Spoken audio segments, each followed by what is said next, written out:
Brandon Swanson called his parents at 1:54 a.m. on May 14, 2008.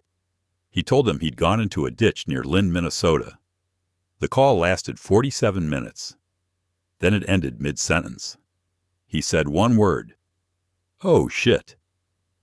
Brandon Swanson has not been seen since. Brandon Victor Swanson was 19 years old, a student at Minnesota West Community and Technical College in Canby, Minnesota. On the night of May 13, 2008, he attended an end-of-year party in Canby with friends. The event was informal. No reports of conflict. No reports of unusual behavior. He left alone sometime after midnight, driving his white 1998 Chevy Lumina. The drive back to his parents' home in Marshall, Minnesota, should have taken roughly 30 minutes along rural county roads. He knew the area. He had driven those roads before.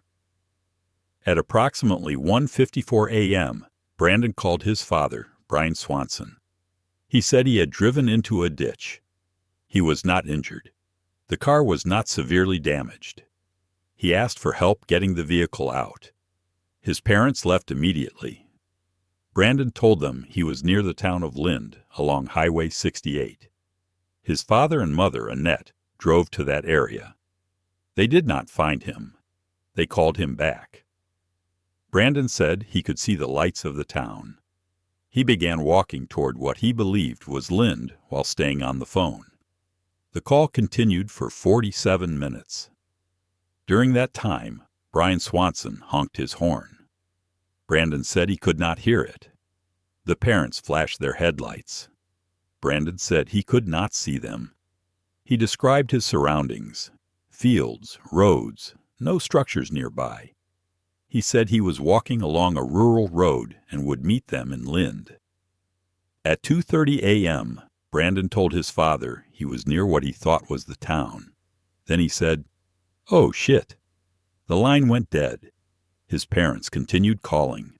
No answer. They searched the area until daylight.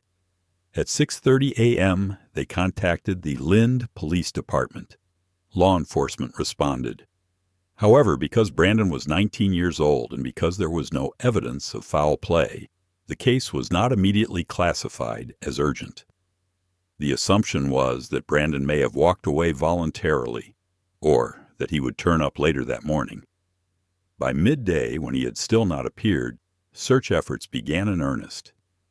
His vehicle was located that afternoon. It was not near Lind.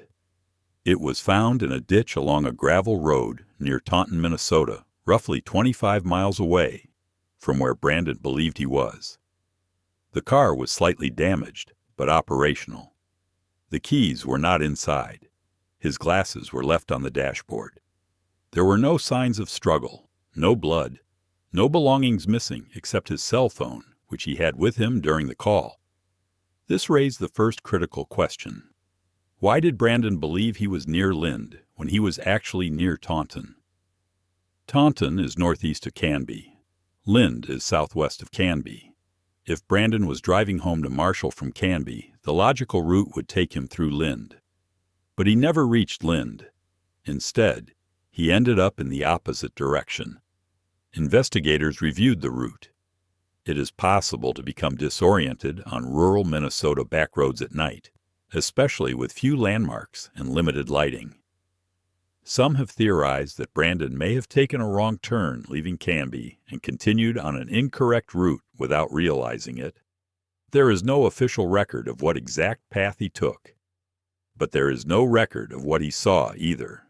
No gas station receipts, no traffic camera footage.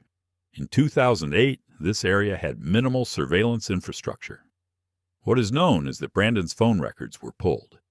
They confirmed he made the call to his parents at 1:54 a.m. The call lasted 47 minutes.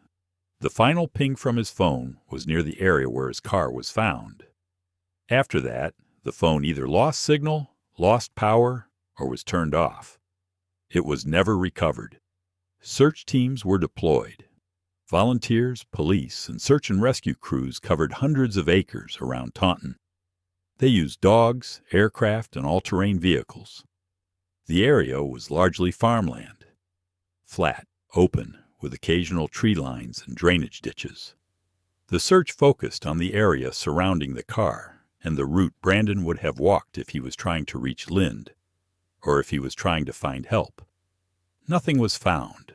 No clothing, no footprints, no physical evidence of Brandon's presence beyond the car. One geographic feature became a point of focus: the Yellow Medicine River. It runs near the location where Brandon's car was found. At the time of his disappearance, the river was high due to spring snowmelt. Water levels were elevated, and the current was stronger than usual. Search teams paid particular attention to the riverbanks. If Brandon had walked in the dark, disoriented, it is possible he could have encountered the river without seeing it. Some have suggested he may have fallen in, but the dogs lost his scent before reaching the river. And despite multiple searches of the riverbanks and surrounding wetlands, no evidence was found. No clothing, no remains.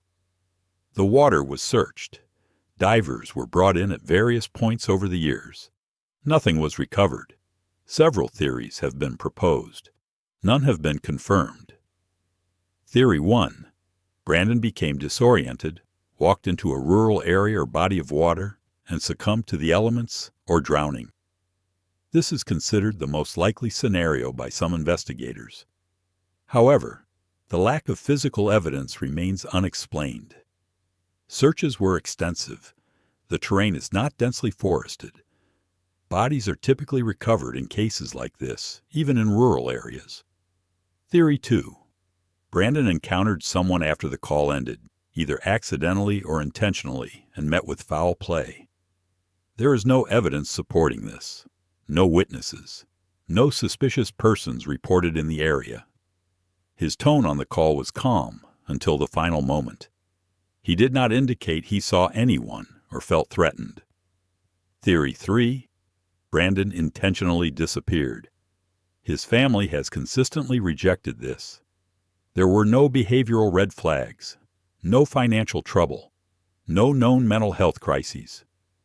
He had plans to continue school in the fall. His belongings, including his glasses, were left behind. People who disappear voluntarily typically take essential items. There is one detail that remains difficult to categorize. The final words he said. "Oh, shit." His father described the tone as surprised, not fearful, not panicked, just sudden. In the years following Brandon's disappearance, searches continued sporadically. In 2010, a large-scale search was conducted using new technology. In 2014, another effort was made. In 2018, on the 10th anniversary, the case was reviewed again. Each effort turned up nothing. In 2013, Minnesota passed what is now known as Brandon's Law. The law reduces the waiting period before a missing person report can be filed for adults. Previously, law enforcement could delay action if the missing person was an adult with no immediate sign of danger. Brandon's case helped change that protocol. His parents, Brian and Annette Swanson, have remained active. They have organized searches. They have worked with investigators. They have kept the case in public view.